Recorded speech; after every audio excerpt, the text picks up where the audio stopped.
Today group और सिस्रो के exit poll सर्वे ने कांग्रेस की एग्जिट कर दी है।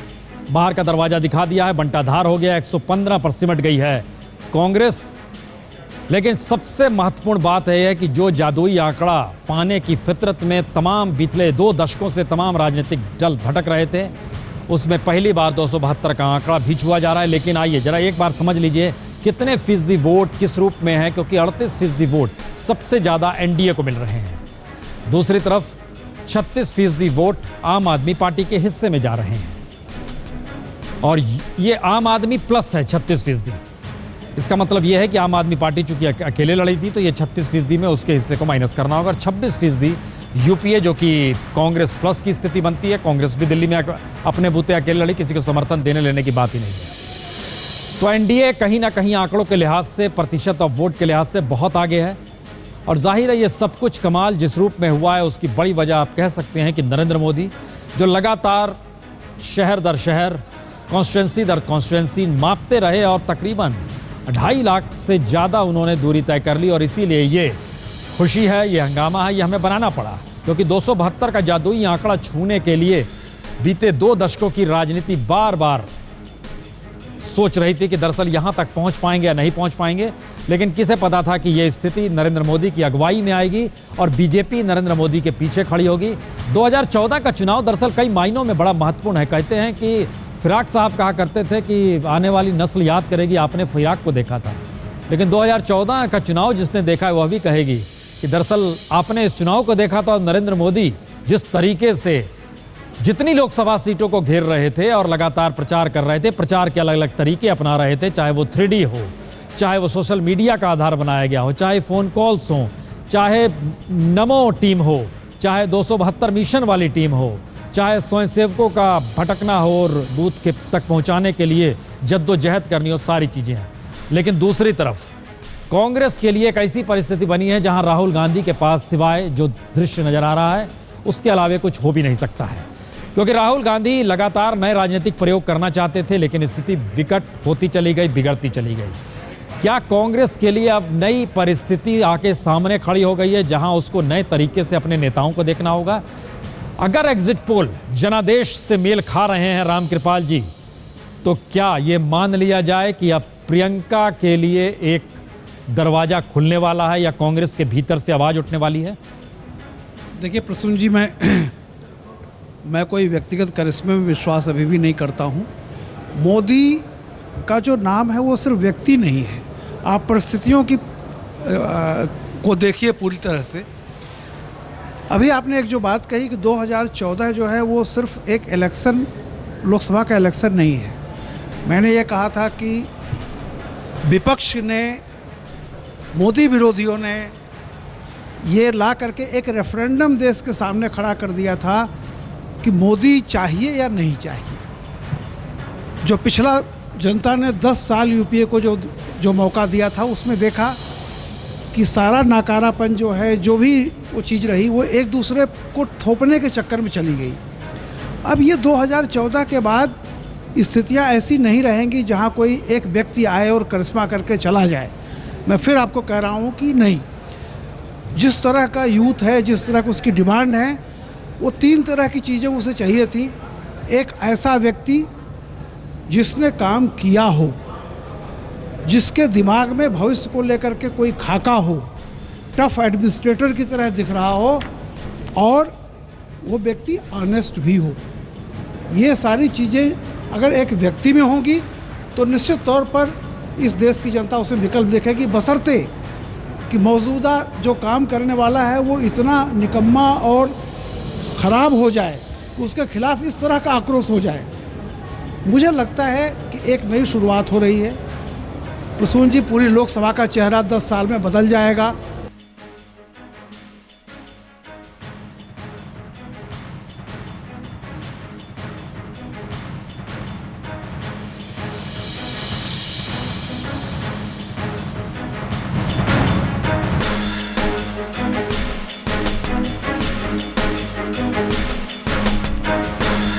सबके सामने आई के में नाना साहब बेतवा की कर्मभूमि में कानपुर की विराट महारैली में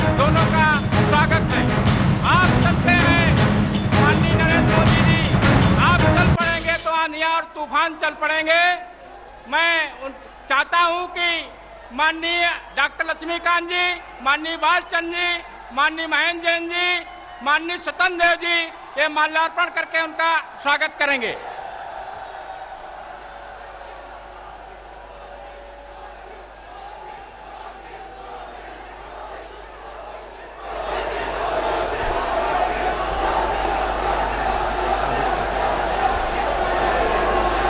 माननीय नरेंद्र मोदी जी का, माननीय राजनाथ सिंह जी का आपने स्वागत किया। अब मैं क्षेत्रीय अध्यक्ष जी माननीय बालचंद जी से आग्रह करूंगा कि वो आगे की कार्रवाई संचालित करें। माननीय बाल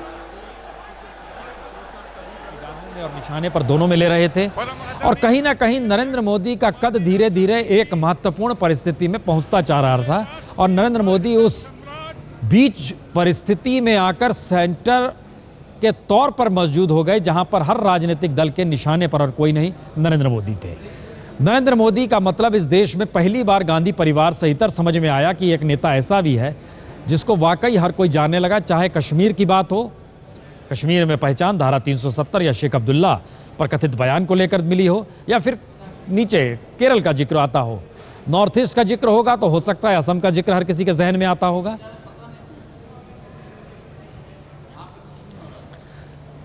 तो एग्जिट पोल के सर्वे बहुत साफ तौर पे बतला रहे हैं कि 272 का जादुई आंकड़ा बीजेपी छू सकती है और ये आंकड़ा अगर बीजेपी अपने बूते या उसको किसी की मदद नहीं चाहिए उस भरोसे छू लेती है तो ये एक ऐतिहासिक मौका इस देश के लिए इस मायने में होगा क्योंकि लगातार गठबंधन की सरकार ने जो सवाल खड़े किए थे वो गवर्नेंस को लेकर खड़े किए थे। पहली बार कोई भी सेक्टर हो, चाहे वो कॉरपोरेट का सेक्टर हो, 2011 में 11 कॉरपोरेट ने 4 चिट्ठियां लिखी मनमोहन सिंह को और पहली बार ये आवाज उठाई गवर्नेंस ठीक नहीं है।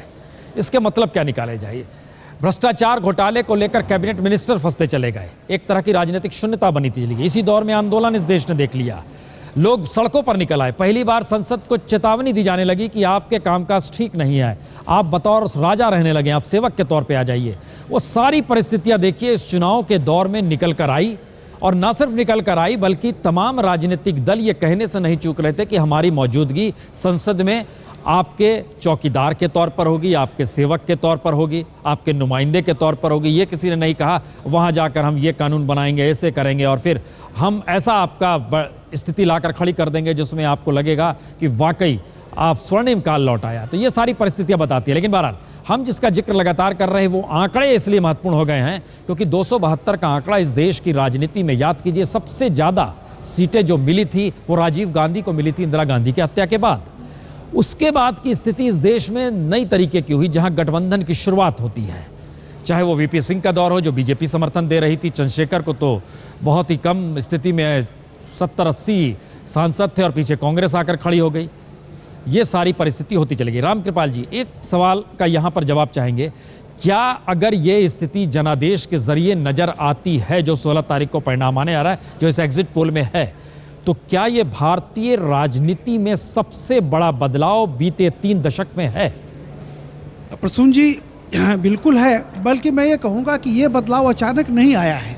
आप पिछले 10 से 15 साल के विधानसभाओं के चुनाव देख लीजिए तो एक क्रम शुरू हो गया था राज्य स्तर पर कि फैसला अब एक आदमी के, एक पार्टी के, एक आदमी के पक्ष में वो कर दो ताकि अगर वो नाकारा साबित हो तो किसी और पर इल्ज़ाम न लगाए। ये सिलसिला शुरू हो गया था जिसका लोकसभा में राष्ट्रीय स्तर पर ये फैसला होना जरूर ये आश्चर्यजनक है। आश्चर्यजनक तो मैं नहीं कह रहा हूँ, मैं कह रहा हूँ आशावादी है। कारण ये है कि जब मैंडेट बहुत क्लियर होगा तो जवाबदेही भी बहुत साफ होगी और जवाबदेही बहुत साफ होगी, ये तय होगा डे 1 से कि अगर आप काम नहीं करोगे तो विकल्प ढूंढा जाएगा। इसलिए प्रसून जी, जो बात मैं अभी आगे भी कह रहा था कि ये बदलाव सिर्फ लोकसभा तक नहीं रहेगा। आप देखिए एक और चीज़ शुरुआत हो रही है कि बहुत हो चुका। एक जो क्षेत्रीय दल थे अकेले आए थे, फिर वो 2 हिस्सों में बंट गए, फिर आपस में लड़ने लगे कि 5 साल तू रह जा, 5 साल मैं रहूँगा। अब ये जो एक अलग कलर जम्मू कश्मीर से कन्याकुमारी तक फैल रहा है, जब 16 तारीख को नतीजे आ जाएंगे तो देखिएगा सवाल सीटों का नहीं है, सवाल है कि पोल परसेंटेज कहाँ जा रही है, और जब उसे हम विधानसभा में कन्वर्ट करेंगे तो कई लोगों के खतरे की घंटी अभी से बजने लगेगी। और ये शुभ संकेत है जी। कि एक पार्टी रहे, वो काम करे तो उसको दोबारा मौका दीजिए, जैसा विधानसभा में होता रहा है। नहीं करे तो उसको हटाइए। ये वाकई एक अजीबोगरीब परिस्थिति ये देश में है, क्योंकि बीजेपी गवर्नेंस को लेकर, बीजेपी के भीतर नेताओं को लेकर जनता लगातार सवाल ये निशान कर रही थी कि दरअसल बड़ी कमज़ोर हो चली है बीजेपी। लेकिन एक शख्स गुजरात से निकलता है और दिल्ली की सियासत पर छा जाता है। इसके मतलब सिर्फ गुजरात में खोजा जाए या फिर इस देश की राजनीति में जो राजनीतिक तौर पर एक शून्यता थी, उसमें गुजरात को देखने की प्रक्रिया में यह देश खुद को लाकर खड़ा कर गया। और नरेंद्र मोदी के सर पे ताज शायद इन्हीं परिस्थितियों ने पहनाने की स्थिति में लाकर नरेंद्र मोदी को भी खड़ा कर दिया है। सबसे आगे बीजेपी, सबसे आगे नरेंद्र मोदी, इससे इनकार नहीं है। एग्जिट पोल के जरिए इंतजार 16 तारीख का जरूर होगा। लेकिन हम एक छोटे से ब्रेक के बाद हम दरअसल छुप जा रहे हैं। नरेंद्र मोदी आगे और पीछे ये स्थितियां जो बता रही हैं कि दरअसल नरेंद्र मोदी ने आज़ादी के बाद से भारतीय राजनीति में कोई पहला शख्स है जो राज्य से निकला और सीधे दिल्ली की सियासत जो उसकी अपने पार्टी की थी उसे उसने धराशायी किया। और उसके बाद जो भी संसद के भीतर बैठे लोग थे उन सबको धराशायी करते हुए खुद को न सिर्फ केंद्र में लाकर खड़ा कर दिया, बल्कि हर दृष्टि से कहा गया, जिसका जिक्र रामकृपाल जी बार बार करते हैं, दरअसल ये जनादेश रेफरेंडम है नरेंद्र मोदी के नाम पर। दरअसल ये कमाल अगर पूरे देश में हो गया और 272 का जादुई आंकड़ा बीजेपी ने छू लिया और नरेंद्र मोदी की अगुवाई में छू लिया, तो हर किसी के जहन में ये सवाल होगा, इस एग्जिट पोल में गुजरात में क्या हो रहा है। आइए आपको जरा गुजरात की स्थिति दिखला देते हैं।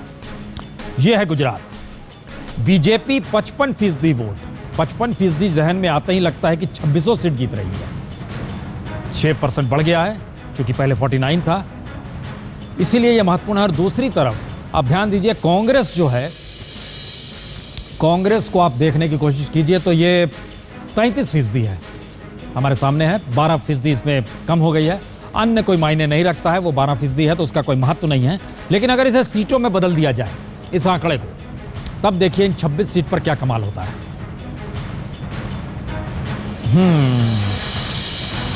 हर जगह राहुल गांधी इसलिए रो रहे हैं क्योंकि राहुल गांधी प्रधानमंत्री पद के दावेदार हो या नहीं हो, लेकिन कांग्रेस को नए तरीके से साधने के लिए, कांग्रेस को नई राजनीतिक तौर पर ककहरा सिखाने के लिए और नए राजनीतिक प्रयोग करने की दिशा में बार बार अब जिक्र करते हुए आगे बढ़ने की सोच की मैं ये सोचता था, लेकिन बात आगे बढ़ी नहीं, बनी नहीं। और ये स्थिति बता रही है कि 24 से 26 सीट का मतलब है कांग्रेस सिर्फ 2 सीट तक मैक्सिमम ले जा सकती है, 24 से 26 सीट। ये अपनी तरह की स्थिति में क्या गुजरात की वोटरों के जहन में, एग्जिट पोल अगर मान ले इसको कि सही है और यही परिणाम आने वाले हैं, तो लोगों के जहन में होगा कि चलिए यहाँ से कोई निकल तो रहा है जो प्रधानमंत्री पद तक जा रहा है और लड़के जा रहा है, बता के जा रहा है। मोरारजी देसाई भी लड़के और बता के नहीं गए थे, जनता पार्टी लड़ रही थी इमरजेंसी के बाद, मोरारजी देसाई बन गए एक सहमति के साथ। निशांत, आप चूंकि अहमदाबाद में मौजूद हैं और 272 का जादुई आंकड़ा इस देर में लग रहा था देश में कि बड़ी दूर की गोटी हो गई है, लेकिन अचानक झटके में एक ऐसा एग्जिट पोल अब आज चला है जिसमें नरेंद्र मोदी की बल्ले बल्ले है, कांग्रेस का बंटाधार है। लोगों की राय क्या है? मैं लोगों के पास जा रहा हूं, लेकिन प्रसून जी, आपने जो आंकड़े दिखाए यहां पर बड़े रोचक आंकड़े थे। पीछे तालियां बजने लग गई। गुजरात यूनिवर्सिटी के कैंपस में हम लोग मौजूद हैं, हमारे साथ कई बड़े नेता मौजूद हैं। लेकिन बड़ी इंटरेस्टिंग बात मैं आपको एक बताना चाहूंगा, 48% वोटिंग हुई थी अगर हम बात करें 2009 की, 62% अभी हुई है और उसमें 6% वोट शेयर बीजेपी का बढ़ता दिखाई दे रहा है। हमारे साथ जो यहाँ पर लोग मौजूद हैं उनके पास चलते हैं। सबसे पहले हमारे साथ सिटिंग एमपी यहाँ पर मौजूद है, किरण सोलंकी जी, स्वागत है आपके। आंकड़े देख रहे हैं, क्या कहेंगे आप इस पर? देखो, ये बहुत अपेक्षित आंकड़े हैं। जिस तरह से इसमें दो पहलू है, जिस तरह से पिछले सालों से कांग्रेस और यूपीए ने जो शासन किया था, जो बैड गवर्नेंस किया था, सभी मोर्चे पे वो विफल रही थी। भ्रष्टाचार की बातों में हमारा सर झुक जाता था।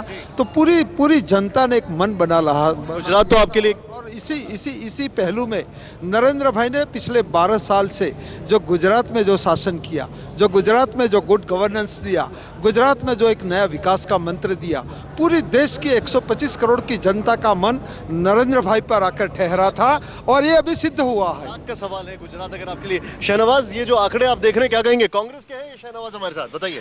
देखिए, आंकड़े तो आंकड़े ही होते हैं। अभी 4 दिन तक आपको भी न्यूज़ चैनल चलानी है, तो अगर पिछले आंकड़े भी अगर हम उठाकर देखें तो आप लोगों ने यूपीए को 116 सीटें 116 सीटें आपने दी थी। लेकिन 10 साल की जो आपने सरकार चलाई उसमें तो मामला थोड़ा गड़बड़ हो गया। देखिए बात समझिए कि 2009 में भी और 2004 में भी आपने आंकड़े जो एग्जिट पोल के आए थे उससे विपरीत डिसीजन जो भी हम लोगों को मिला था रिजल्ट।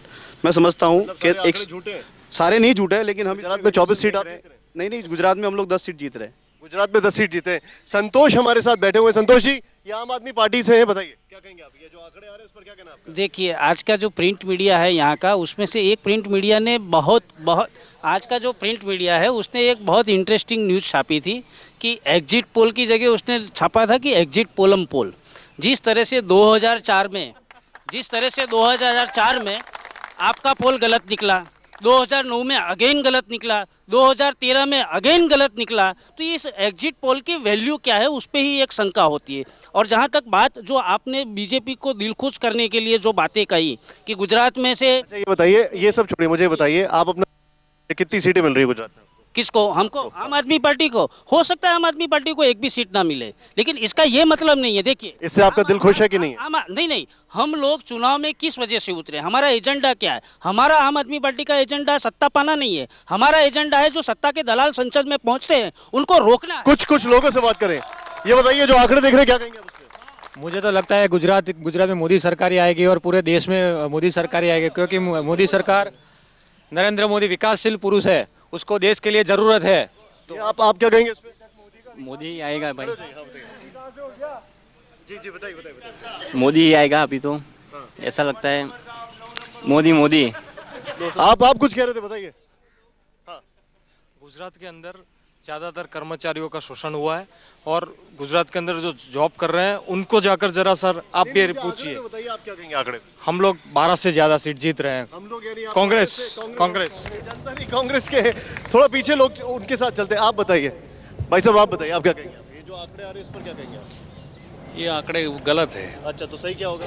सही तो अभी 16 तारीख को पब्लिक ही बताए। आपको क्या लगता है? पब्लिक पे पब्लिक ही बताए। आप पब्लिक नहीं? हम पब्लिक है, 16 तारीख को आपको रिजल्ट मिलेगा। वैसे आपको अभी क्या अंदाजा लग रहा है? गुजरात का क्या अंदाजा लग रहा है? गुजरात में तो दोनों 50-50 है, मतलब बराबर। आप क्या कहेंगे? जी, मैं ऐसा कहूँगा कि शायद हो सकता है कि जो बीजेपी के आंकड़े आप दिखा रहे हो वो आंकड़े 24 से 26 वो तो पॉसिबल है ही नहीं, क्योंकि यहाँ पे जो सब वोटिंग वगैरह सब हुआ है और 12% आप वो भी दिखा रहे हो अन्य को, उसके हिसाब से भी हम गिनती मारे तो कम से कम बीजेपी को 16 या 17, उससे ज़्यादा हो ही नहीं सकता। तो अगर 16-17 भी अटक जाती है गुजरात में तो पूरे इंडिया 17 तो पिछली बार, इस बार से कुछ ज़्यादा।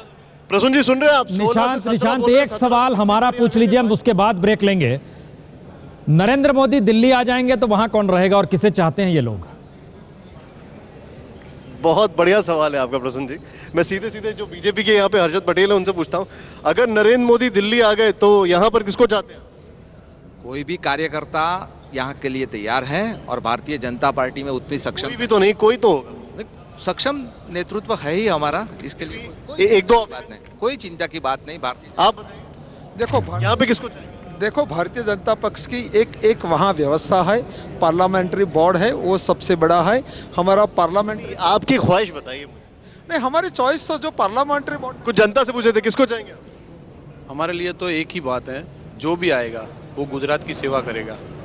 प्रसून जी कोई नहीं जी बोल रहा है, और हमें यहाँ लग रहा पर था पकड़ कि ली लोग जाती है पार्लियामेंट्री बोर्ड के बदले बोलेंगे संघ परिवार वहां भी तय करेगा, क्योंकि मीटिंग पहली जो मोदी ने दिल्ली में की वो संघ हेडक्वार्टर में जाके मोहन भागवत से। राजनीतिक तौर पे सबसे कद्दावर मुख्यमंत्री के तौर पर अगर नरेंद्र मोदी ने पहचान बनाई तो शिवराज सिंह चौहान भी कब नहीं है। ये अलग मसला है, वो अभी मध्य प्रदेश में ही टिके हुए हैं, लेकिन मध्य प्रदेश में जीत ना मिले तो ये 272 का आंकड़ा छूते कैसे? और ये बहुत बड़ी बात है। 50% वोट बीजेपी के हक में जा रहे हैं। इसका मतलब बहुत साफ है कि दरअसल कितनी सीटों पर कब्जा होगा ये हम आपको दिखा देते हैं, लेकिन उससे पहले 10% की कमी आई है कांग्रेस में, जो एकदम किनारे आप देख पा रहे हैं। 10% कम हुए और ये 35 पर आकर टिक गए हैं कांग्रेस। अन्य का कोई मतलब नहीं है। 4% की बढ़ोतरी हुई है और जाहिर है इसमें बीएसपी हो सकती है, इसमें आम आदमी पार्टी हो सकती है, इसमें समाजवादी पार्टी हो सकती है, इसमें वामपंथी हो सकते हैं, तमाम दल हो सकते हैं। लेकिन ये जो 50 का आंकड़ा है इसे देखिए सीट में बदलिए, क्या खेल हुआ है। 29 सीटें हैं कुल। कांग्रेस 3 से 5 सीट। इसका मतलब क्या है? ये माना जा रहा है कि दरअसल महाकौशल या मालवा में कोई सीट, ये हम आपको पूछने की कोशिश करेंगे अपने मेहमानों से, लेकिन 23 से 27 सीट बीजेपी के हक में है। कद्दावर नेता बहुत सारे हैं कांग्रेस के, मध्य प्रदेश में, लेकिन 23 से 27 सीट, वह भी 29 में से। इसका मतलब यह है कि दरअसल कांग्रेस पूरी तरीके से ना सिर्फ विधानसभा में साफ हुई, उसके रिफ्लेक्शंस हैं कि लोकसभा में भी उसका सुपड़ा साफ हो रहा है। अन्य के हिस्से में कुछ भी नहीं है। और ये अगर वाकई जनादेश के तौर पर आते हैं स्थिति, तो वाकई ये बम स्थिति होगी शिवराज सिंह चौहान के लिए। और शिवराज सिंह चौहान को कहीं ना कहीं एक समानांतर खड़ा करने की कोशिश बीजेपी की अंदरूनी राजनीति में खूब चली है। लाल कृष्ण आडवाणी ने खूब वाहवाही उनकी की खुले तौर पर की। प्रभात झा जी इस वक्त हमारे साथ जुड़े हुए हैं। प्रभात झा जी, मध्य प्रदेश की सियासत से आप बाखूबी वाकिफ हैं। शिवराज सिंह चौहान भी जादुई हैं, नरेंद्र मोदी भी जादुई हैं। नीतियों को लेकर जिस तरीके से शिवराज सिंह चौहान जी ने लागू किया मध्य प्रदेश में, वो किसी से छुपा नहीं है, बहुत शानदार उनका रिजल्ट रहा है। आप क्या मानते हैं कि सबका मिला जुला रूप है, या ये वाकई स्टेट की पॉलिसी, स्टेट का काम, या इस बार सेंटर को देख के वोट दिए गए हैं? क्या है प्रभात जी? देखिए, मध्य प्रदेश में 2 लाभ मिले हैं। हाल ही में विधानसभा चुनाव हुए थे और उन विधानसभा चुनाव में कांग्रेस का सुपड़ा साफ हुआ था और शिवराज जी की लहर कामयाब हुई थी।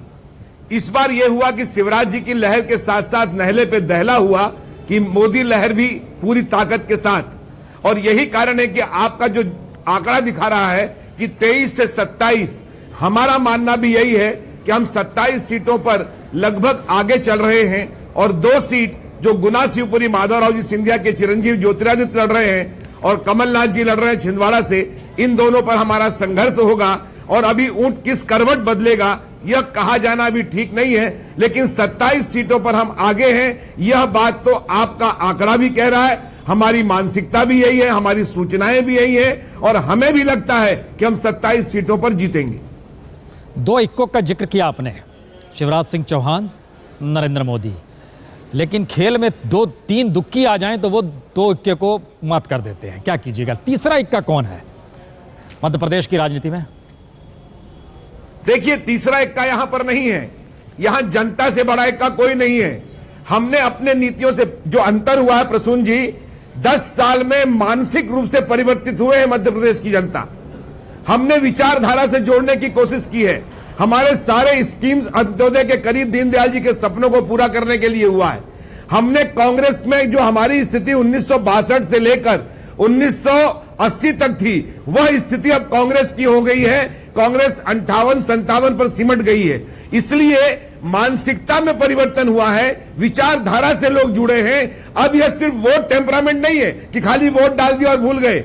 अब उनको लगता है कि यहां की स्थायी राजनीति में भारतीय जनता पार्टी का सबसे बड़ा वजूद है। शिवराज सिंह चौहान यहां नेता है और नहले पे दहला, जैसा मैंने कहा आपको कि नरेंद्र मोदी जी की अगुवाई में भारत एक नए परिवर्तन की ओर बढ़ेगा, यह विश्वास भी मध्य प्रदेश में पैदा हुआ है। हम लोगों ने देखिए नाम नहीं लिया था किसी का, आपने नाम ले लिया, सिंधिया का नाम ले लिया, कमलनाथ का नाम ले लिया। इन दोनों को आप ही लोग जिताते हैं क्या? सवाल ही नहीं है। हमारी कोशिश रहती है, लेकिन वहां पर हम पैसे से कमजोर पड़ते हैं। कमलनाथ जी के बारे में आप जानते हैं, लेकिन इस बार परिवर्तन के संकेत हैं। ऊंट किस करवट बदलेगा, 71% से ज्यादा पोलिंग हुई है। घबराए हुए हैं। जयभान सिंह जी पवैया, उन्हें चुनौती दी है गुना शिवपुरी में, वहां पर भी घबराहट है। और मैं इस बात से इनकार नहीं कर सकता कि ऊंट किस करवट बदलेगा। इसलिए मैंने तो 2 ऑप्शन इसलिए छोड़े हैं कि राजनीति में बातें लोग अतिशयोक्ति करते हैं। आपके आंकड़े के अनुसार हमारी भी उम्मीद है कि हम 27 सीटों पर जीतें, लेकिन हमारी यह कोशिश भी है कि हम ये दोनों सीटें भी जीतें। अगर ये हो जाता है तो हमारा मिशन 29 पूरा होगा। चलिए, मिशन 29 आप बने रहिए। एक बार हमारे साथ आलोक जी भी चूंकि मौजूद हैं। आलोक मेहता जी, मध्य प्रदेश की राजनीति में बीजेपी और उस पर शिवराज सिंह चौहान और उस पर अब एक भारी छौंक नरेंद्र मोदी का, यही वजह है या इसके पीछे वजह दिग्विजय सिंह का दौर है? इसके वजह केंद्र की राजनीतिक से निकला पॉलिटिकल वैक्यूम है? क्या है वजह? देखिए, दोनों बातें हैं। निश्चित रूप से जिस तरह से कांग्रेस कहते हैं हताशा, निराशा और बिल्कुल उसका जो संगठन खत्म हो चुका था, वैसी स्थिति में रहा। और लेकिन अभी जो बात जोड़े यदि प्रभात जी से, जो आपने कहा था, प्रभात जी कैसे मानेंगे, कमलनाथ जी और के संबंध वैसे भी बीजेपी के नेताओं के साथ, दिग्विजय सिंह के भी एक समय में रहे हैं। पटवा जी के साथ दिग्विजय सिंह जी के संबंध शायद प्रभात जी को मालूम हो, तो ग्वालियर के हैं। बल्कि एक बात मैं जोड़ना चाहूँगा, प्रभात जी शायद इसको स्वीकार करें, ग्वालियर में भी भाजपा के ही नेता, हमारे कई मित्र पत्रकार हैं, आप जानते हैं मैं भी मध्य प्रदेश का ही हूँ, तो पत्रकार नहीं, नेताओं को बीच में भी, और सिंधिया परिवार की भी आपकी जो नेत्री हैं, वो ग्वालियर के उम्मीदवार को भी, शायद तोमर जी, यदि मुझे नाम यदि ठीक से मालूम है, जो पार्टी के तोमर जी जो नाराज़गी है, तो यशोधरा जी भी उनको हराने के लिए कृत संकल्प लिए हुए थी। इसलिए जो 3 का आंकड़ा है, हो सकता है कि ऐसे लोग जो आपके प्रदेश के अध्यक्ष हों या बड़े नेता हों, उनकी आपकी पार्टी के नेता हरा दे और दूसरे को जिता दे। ये मोदी जी और शिवराज सिंह जी ने अच्छा काम तो किया है, लेकिन आपकी पार्टी में भी जो नाराज़गी कुछ लोगों की रही है, वो अपने स्थानीय कारणों से भी हराने में लगी रही। ये कांग्रेस का थोड़ा सा दुर्गुण सत्ता के कारण कुछ न कुछ आया होगा। इसके लिए शायद प्रभात जी और शिवराज जी को समीक्षा तो करनी पड़ेगी कि हमारे कारण से कहाँ हारे, ये भी शायद एक कारण हो।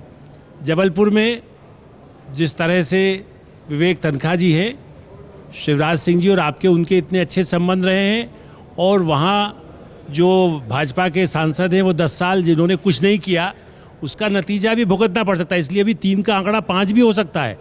अभी एक मैंने चूंकि इस तरह का है, तो आपने जो कहा ये सही है कि वो 28 नहीं लाए, वो 25 या 24 भी हो सकता है और 27 भी हो सकता है। इसका मतलब है आलोक जी, आप ये कह रहे हैं कि एक डेमोक्रेटिक सेटअप बनाए रखना चाहती है बीजेपी वहां पर। चंद्रभान हर बार हारते थे, फिर भी उनको टिकट दे दिया गया छिंदवाड़ा। हम जरा स्थिति समझ, क्या है इसके पीछे की 2900 सीट ले सकते थे, इसका मतलब यह भी है जो आप जिक्र कर रहे हैं? देखिए, मेरा ऐसा मानना है कि दूसरे पार्टी के साथ संवाद रहे, उसको डेमोक्रेसी कह सकते हैं या अंडरस्टैंडिंग। कमलनाथ क्यों बने गए थे संसदीय कार्य मंत्री, क्यों सुषमा जी के साथ अच्छे संवाद। आप देखिए, कांग्रेस ने तो पिछली बार सुषमा जी के लिए वॉकआउट दे दिया था, अपने कैंडिडेट से कह दिया वो फार्म भरना ही नहीं जानता था। आप जानते हैं मैंने कि किस तरह से फॉर्म, कोई कांग्रेस का इतना बड़ा नेता सुषमा जी के सामने खड़ा हो और दिग्विजय सिंह वहाँ के शतरंज बिछा रहे हों, और लेकिन सुरेश पचौरी है, दूसरे और नेता है, सब चाहते रहे कि भाई सुषमा जी अच्छे नेता रहें। यदि प्रभात झा रहेंगे, पढ़े लिखे पत्रकार हैं हम और आप, क्या कहते हैं, प्रभात झा रहेंगे तो हमें सुविधा है। कल तो प्रभात झा भी मुख्यमंत्री पद के, यदि शिवराज सिंह जी उप प्रधानमंत्री या प्रधानमंत्री पद के दावेदार हो जाए, प्रभात झा चीफ मिनिस्टर हो जाएंगे। तो हम कहते हैं, इसलिए हम लोग ये मानते हैं कि अपने आप उनको स्पेस दे रहे हैं। हमारे साथ प्रभात जी बने हुए हैं, और ये बता दें कि हमें दक्षिण भारत में भी घुसना है और खासतौर से महाराष्ट्र में भी घुसना है। वहाँ की जो स्थिति है, बीजेपी की नज़र जिन राज्यों पर है उसमें एक राज्य महाराष्ट्र भी है। महाराष्ट्र की स्थिति देखिए, यह बीजेपी और शिवसेना के गठबंधन में एमएनएस का समर्थन, वह भी नरेंद्र मोदी के लिए, क्या मायने रखता है। 39% वोट सबसे ज़्यादा जरूर है, लेकिन एक स्थिति कहिए तो वो स्थिति मौजूद नहीं है जिसमें 39% वोट अगर मिल रहा है। पिछली बार दरअसल 43.9% वोट बीजेपी और शिवसेना को मिले थे, जो इस बार आपको 39% दिखाई दे रहे हैं। लेकिन दूसरा सच यह भी है कि कांग्रेस को 49% थे, जो घटकर अब 35 पर आ गया है, और यही वो अंतर है 4% का, जो कहीं ना कहीं जबरदस्त तरीके से बीजेपी और शिवसेना को लाभ पहुंचा रहा है। सीटों के लिहाज से देखिए तो ये चौंकाने वाली स्थिति नहीं, बीजेपी के लिए बहुत बेहतरीन लाभ है। 25 सीटों से आधी सीट पर आने की स्थिति में कांग्रेस है, 11 से 15 के बीच में कमोवेश वही आधा बनता है। दूसरी तरफ 20 सीट जो पिछली बार ले गए थे वो 27 से 35, ये एक बड़ी बढ़त है जो कि महाराष्ट्र में नजर आ रही है। साहिल, हम एक चीज देख रहे हैं कि दरअसल हम इसके अंदर के हिस्से में अगर जाते हैं तो मुंबई ठाणे का इलाका जो है, वहां पर बीजेपी और कांग्रेस के दोनों हिस्सों में 37 वोट पर मिल रहे हैं। लेकिन वेस्टर्न महाराष्ट्र में कांग्रेस का पलड़ा भारी है, 46% उसे वोट मिले हैं और बीजेपी को 40%। सीट जाहिर है ज़्यादा जरूर है, लेकिन हम ये जरा समझना चाह रहे हैं कि जब एक लहर चल रही है तो ऐसे में वेस्टर्न महाराष्ट्र, पश्चिमी महाराष्ट्र और मुंबई ठाणे, इन 2 जगहों पर वर्चस्व क्यों है, और कोंकण में भी बराबर की स्थिति है बीजेपी और कांग्रेस की। साफ मतलब है प्रसून की विदर्भ, मराठवाड़ा और उत्तर महाराष्ट्र में शिवसेना बीजेपी को ज्यादा बढ़त मिली और इसी के वजह से उनको सीटें ज्यादा मिल रही है। वेस्टर्न महाराष्ट्र की बात करें तो वो कांग्रेस का कमाल नहीं है, उनकी सहयोगी पार्टी एनसीपी का ये कमाल हम मान सकते हैं कि वहां पर कांग्रेस प्लस यानी कांग्रेस और एनसीपी बढ़त बनाए रखे हुए हैं। और आश्चर्य की बात यह है कि मुंबई और कोंकण में जहां पर शिवसेना को उम्मीद थी कि इस बार मोदी के लहर से उनकी सीटें यहां पर बढ़ेगी, क्योंकि पिछली बार कांग्रेस का यहां पर 100% रिजल्ट रहा था मुंबई में, खास करके कि 6 सीटें वहां पर जीती थी। उसके बावजूद भी बराबरी का मुकाबला है, यानी ज्यादा से ज्यादा 3 सीटें या 4-2 सीटों से अलावा ज़्यादा फर्क नहीं आ सकता। एमएनएस फैक्टर यहाँ पर काफ़ी अहम साबित होता है। हमारे साथ बातचीत करने के लिए शिवसेना से प्रेम शुक्ला है और एनसीपी से हमारे साथ में नरेंद्र वर्मा है। सबसे पहले आपसे जानना चाहूंगा, क्या महाराष्ट्र में नरेंद्र मोदी की लहर नहीं है? भले आपकी सीटें बढ़ रही है, लेकिन उसके बावजूद जितना फायदा होना चाहिए था वोट परसेंटेज में, वो यहाँ पर नहीं नजर आ रहा है। मुझे लगता है कि महाराष्ट्र में सबसे अधिक जो है वो कांग्रेस विरोधी लहर थी। मुंबई और दिल्ली जो शहर है, लगभग एक ही तरह का इनका बिहेवियर होता है। पिछले इलेक्शन भी आपने देखा 2009 में 7-0 दिल्ली था तो 6-0 जो है मुंबई था। एनडीए के पक्ष में एक भी सीट नहीं थी और यूपीए की सारी सीटें थी। तो मुंबई के परिणामों में भी मोदी का इम्पैक्ट आना चाहिए और मुझे लगता है कि सीटों की संख्या जो अभी आप प्रोजेक्ट कर रहे हैं, हम उसको 32 to 38 समझ रहे हैं। सवाल ये है कि मोदी की लहर नहीं मोदी की लहर निश्चित तौर पर, क्योंकि मोदी ने सारे महाराष्ट्र में सभाएं की हैं। 17 सभाएं जो की हैं मोदी ने, उसमें से मुंबई और यहाँ तो 2 ही सभाएं हैं ना। तो बोला आपको भी जो सीटें मिल रही है वो मोदी लहर की वजह से मिल रही है? उसमें मोदी की लहर भी शामिल है। हमारा जो शिवसेना का जो संगठन है, कांग्रेस विरोधी जो लहर है, सत्ता परिवर्तन के प्रति जो संकल्प है, उन संकल्पों में नरेंद्र मोदी का नेतृत्व का भी हिस्सा है।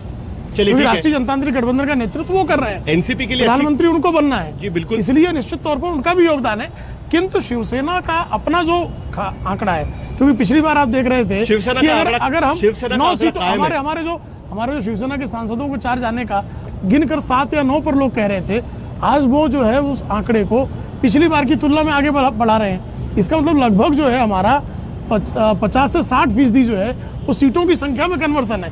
तो ये उद्धव ठाकरे का चमत्कार भी है। उद्धव ठाकरे का चमत्कार है। पूरी तरीके से नहीं मान रहे कि नरेंद्र मोदी की लहर है। एनसीपी को यहाँ पर खुशी होनी चाहिए। पश्चिम महाराष्ट्र आपका गढ़ आपने बचाए रखा, लेकिन कुल मिलाकर पूरा जो परफॉर्मेंस है कांग्रेस एनसीपी का, वो कहीं ना कहीं गड़बड़ाता नजर आ रहा है। क्या आपको लगता है कि इसके बाद कांग्रेस और एनसीपी के जो समीकरण है आपस के, ये चुनाव के बाद ये समीकरण बदल सकते हैं? नरेंद्र जी, सबसे पहले मैं आपको बता दूं शाहिल जी कि आपका जो ये एग्जिट पोल जो दिखा रहा है एनडीए को 272 की बढ़त जो दिखा रहा है, इसी तरह की 300 की बढ़त दिखाई गई थी 2004 और 2009 के opinion poll and exit poll में। नतीजे क्या आए इस देश ने देखा।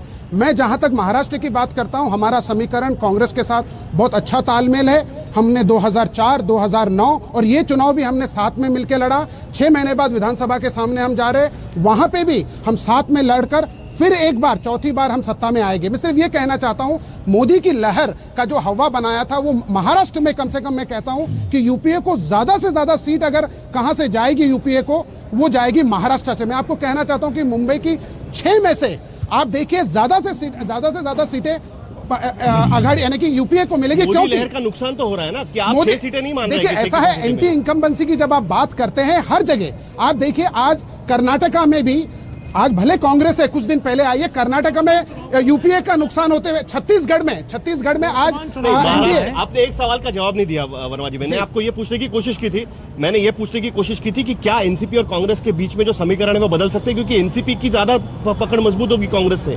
देखिए मैं कह रहा हूं कि पिछली बार जो हमारे 40% वोट महाराष्ट्र में थे 25 सीटों को लेकर, वो वहीं पे हम उसको बरकरार रखेंगे, हमारी ताकत, क्योंकि 14 साल का जो हमारा गुड गवर्नेंस महाराष्ट्र में हुआ है, उसका फायदा कब होगा? क्या दोनों गठबंधन में कांग्रेस का दबदबा कम होगा क्या आपके वजह? नहीं, ऐसा कुछ नहीं है। जब हम अलायंस की बात करते हैं तो कोई दबदबा नहीं। एक अलायंस में एक सूझबूझ रहती है, एक कोऑर्डिनेशन रहता है और एक कॉमन मिनिमम प्रोग्राम लेकर हम लोग, दबदबा कम नहीं होगा। एक लाइन में जवाब चाहूंगा, क्या बीजेपी का दबदबा बढ़ेगा शिवसेना बीजेपी के गठबंधन में? शिवसेना और भारतीय जनता पार्टी के गठबंधन में ऐसा महाराष्ट्र में शिवसेना बड़ा भाई की भूमिका, शिवसेना बड़े भाई, और वो निश्चित तौर पर साथ आगे भी रहेगा। 2 पार्टनर यहाँ पर है कि दोनों को अपने बड़े भाई से दिक्कत थी, लेकिन इस बार शिवसेना कह रही कि हमारा दबदबा रहेगा। एनसीपी मानने को तैयार नहीं है, लेकिन कहीं ना कहीं उनको अंदर से खुशी जरूर हो रही होगी कि इस बार उनका गढ़ उन्होंने बचाए रखा है। जी रामकृपाल जी, एक कमेंट खाली इस पे चाहेंगे। सुशील कुमार शिंदे हार रहे हैं, अगर देखें इसको परखें, और दूसरी तरफ प्रफुल्ल पटेल विदर्भ में हार रहे हैं। ये परिस्थिति बताती है कि सेंट्रल लीडरशिप में जो भी शरीक था उसको हार मिल रही है। क्या प्रश्न जी दोबारा बताएं, क्या सवाल? प्रफुल्ल पटेल की हार नजर आ रही है, विदर्भ में इतना अंतर है परसेंट ऑफ वोट का, और सुशील कुमार शिंदे वह भी हार रहे हैं मराठवाड़ा में। कोई इसमें आश्चर्य नहीं होना चाहिए। आश्चर्य नहीं होना चाहिए। प्रसून जी, एक मैं एग्जिट पोल, चूंकि आप शुरू कर रहे हैं, मतलब महाराष्ट्र तक पहुंच गए हैं। देखिए, जो 272 का मैजिक आंकड़ा है, ये जो जादुई आंकड़ा, इसमें 3 स्टेट जो है रियल स्विंग स्टेट जिसको मैं कहता हूं, वो बिहार, उत्तर प्रदेश और महाराष्ट्र, ये मिलाकर के 186 सीटें होती हैं। और यही एक ऐसी स्टेट है जिसको आप कहिए स्विंग स्टेट, क्योंकि देखिए गुजरात, मध्य प्रदेश, झारखंड ये तो पता है, राजस्थान ही पता है। यहाँ पर अगर 186 सीटों में से 100 अगर बीजेपी एनडीए पा जाता है तो ये जादुई आंकड़ा पक्का होगा। शुरुआत आपने महाराष्ट्र से की है और जो महाराष्ट्र की फिगर है निश्चित तौर पर 186 में से 100 से ज़्यादा सीटें एनडीए लेने जा रहा है।